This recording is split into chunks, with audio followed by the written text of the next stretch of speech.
Welcome to Wrestling for Fans. My reaction to the challenge I put out to Hardcore Christopher with the NWO joining the invasion and Eric Bischoff if he would have bought WCW. First and foremost, let's do the invasion portion first.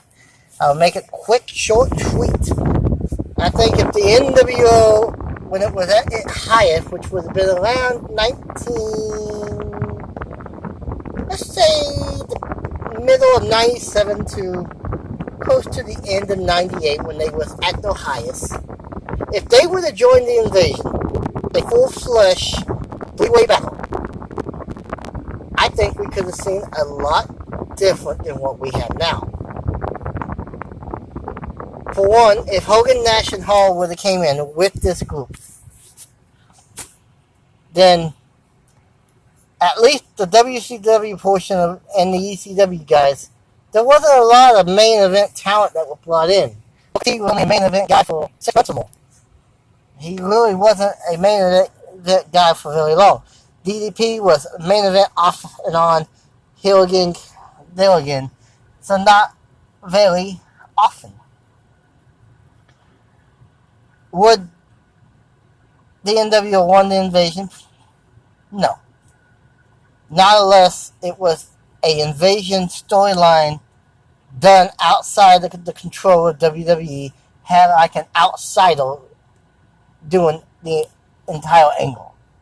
We all know, as long as Vince McMahon is in control, he's not going to lose any of the battles. So now, the important part of this video. The Bischoff buying WCW. He was literally this close from finalizing the deal to buy WCW. The only reason he backed out and did not sign the paperwork was because AOL backed out on allowing the show to continue to air on TV, on TBS and TNT. They were going to have one show, so they wouldn't need both networks.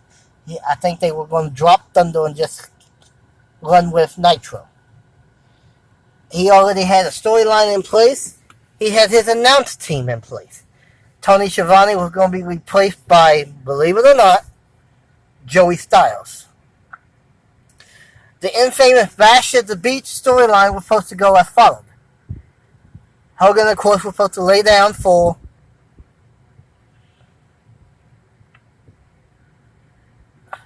Jeff Jarrett, I believe it was. Jeff Jarrett was supposed to remain champion. Hang on, give me a minute. I'm getting this all confused.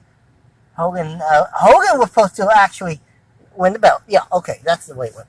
Hogan was supposed to, Jarrett was supposed to lay down, but Vince Russo coming out later in the night was not supposed to happen. What was supposed to happen was a 16-man tournament was going to be announced the following night. This was Bischoff's plan.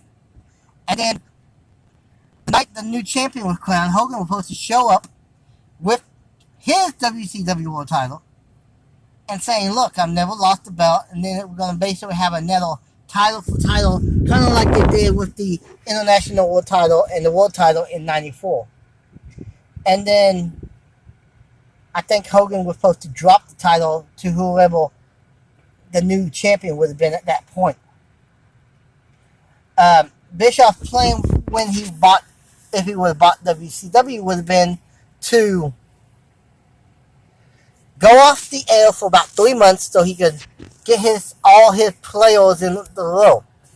And just to give you a spoiler alert, as far as the Hogan, Nash, and Hall not going anywhere, they wasn't even going to be part of the plan that Bischoff had. His main event guy was supposed to be Scott Steiner and Booker T. Were supposed to be his two guys. And he actually had a pay-per-view new name that was going to be called WCW Redemption. It was both supposed to be basically the relaunch. It was going to start out as a pay-per-view. I'm pretty sure it would have been a 3 hour like normal, and then the following nights relaunched Nitro. Now, if WCW would have stayed around until about 2 years ago, I think Bischoff would have winded up buying, even if the network would have pulled.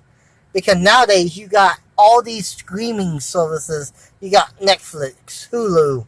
Heck, wrestling companies now have their own network platform. We got 1, 2, 3, 4 that I can think of. New Japan has one. Ring of Honor has one. WWE, of course. Impact, GWN has one. Global Wrestling Network, I think it's called, GWN.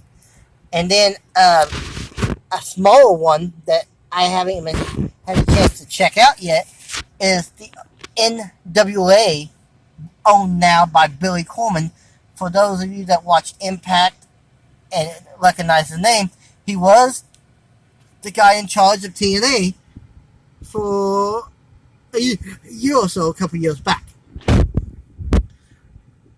What will wrestling need today if that would have played out and Bischoff would have bought?